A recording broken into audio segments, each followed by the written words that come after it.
إلى أحمد التجاني وجمت روضتي ومضى من أمري وما قل من صبري.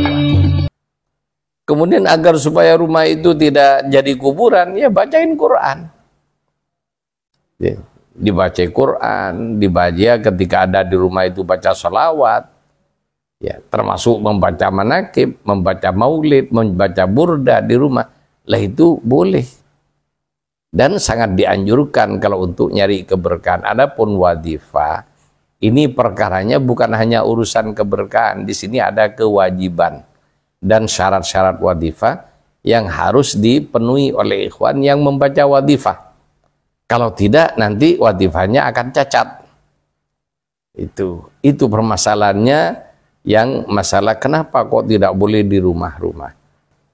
Kemudian yang berikutnya tentang keberkahan. Jadi apa-apa itu juga ada ukurannya.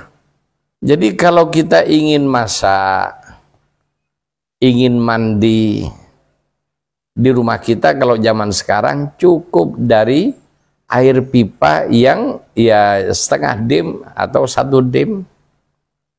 Kita sudah bisa puas mandi di kamar mandi. Kita sudah puas bisa masak sepuas-puasnya, termasuk juga untuk cuci piring dan lain sebagainya, sudah cukup. Kenapa? Untuk kepentingan rumah tangga. Jadi jangan sampai kita punya rumah, ingin mandi puas dalam rumah, air sungai kita alirkan dalam rumah kita. Gimana kalau rumah kita dimasukin air sungai? Sungainya gede lagi. Jadi air sungai itu manfaat untuk perkara yang lain, tapi bukan untuk perkara rumah tangga. Jadi kalau ingin mandi bebas kita, air sungai masukkan rumah kita, ya kelem rumahnya. Nah itu permasalahan yang kenapa kok ada orang ya rumah di tempat di wadifah nanti bermasalah. Ya seperti itu. Tidak usah air sungai, ya air dari selokan yang bersih misalnya, kemudian kita masukkan ke dalam rumah selokan itu untuk dijadikan mandi dan lain sebagainya. Ini tidak benar. Jadi untuk kebutuhan mandi dan lain sebagainya serta kebutuhan rumah tangga cukup dengan air PET, ya air pipa, ya, disalurkan melalui pipa-pipa. Adapun kebutuhan yang lain, ya untuk irigasi, perlu sungai, perlu dam, dan lain sebagainya. Perlu waduk dalam jumlah yang lebih besar. Lah, sementara hailalah itu waduk. Waduk rahmatnya Allah. Gimana kalau hailalah dimasukkan ke dalam rumah? Demikian juga wadifah itu sungai dari Allah Subhanahu wa Ta'ala. Maka sungai rahmat, yang mana fungsinya bukan untuk rumah-rumah, tapi untuk kebutuhan bersama. Makanya ngambil berkah dari hailalah dan wadifah itu harus berjamaah. Tempatnya di zawiyah. Dan itu aturan SOP-nya seperti itu. Sehingga kalau sampai nanti semua serba di rumah-rumah, zawiyah akan sepi dan tidak ada gunanya.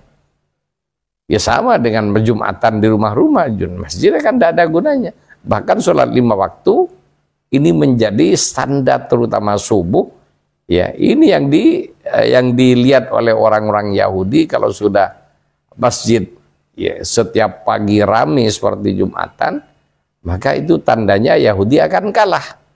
Nah, kalau umat Islam sholat berjamaah di rumah masing-masing, maka masjidnya akan sepi nanti. Tidak ada jamaah karena sudah berjamaah dengan istrinya dan lain sebagainya. Itu termasuk juga tolong pengertian ya laki-laki malas datang ke zawiyah kemudian istrinya suruh baiat. Nah, ini juga tidak tepat. Karena apa? Istri juga sewaktu-waktu berhalangan. Tidak bisa membaca wadifah hailalah. Itu diantaranya. Termasuk yang lain. Dan untuk perempuan fikihnya berbeda dengan laki-laki. Yang wajib berjamaah laki-laki, perempuan tidak.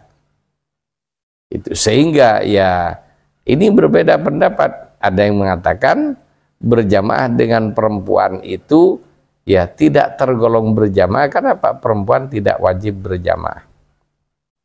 Jadi seperti itu. Jadi banyak hal. Jadi masalah keberkahan sekali lagi, umat Islam adalah orang-orang yang berkah. Apalagi Ikhwan Thariqah Tijani yang wirid tiap pagi sore, lazimnya, wadifahnya dan hailalahnya, ini akan memancarkan keberkahan bukan hanya untuk rumah tangganya, termasuk kepada masyarakat sekitarnya. Ini, sehingga kalau wadifah ini dikecilkan di rumah-rumah, maka nanti akan tambah kecil keberkahannya. Kecuali memang terpaksa ada tempat. Ya, di situ udah ada ikhwan. Kemudian mau nebeng wadifah di masjid dan di musola dilarang semua misalnya. Lain lagi ceritanya. Berarti kondisinya emergensi. Jika terjadi seperti itu, ya carilah rumah yang gede yang memang punya ruang khusus untuk itu. Itu pun terpaksa, bukan untuk kepentingan tiap hari. Sekali lagi untuk kepentingan ketika sudah normal ada tempat, maka sebaiknya wadifah dan hailalah bukan di rumah-rumah. Jadi ini para ikhwan rahimakumullah, termasuk juga adab. Jadi ini kita wadifah ini adalah sowan kepada Kanjeng Nabi sallallahu alaihi wasallam. Demikian juga hailalah itu mempunyai nilai sowan kepada Kanjeng Nabi, dan Nabi mengharuskan dirinya menghadiri ijtima' hailalah di zawiyah ya sejak awal hailalah sampai selesai. Itu Nabi hadir. Kalau wadifah ya sejak Jaratul Kamal ke-7 Nabi hadir dalam prosesi wadifah tersebut.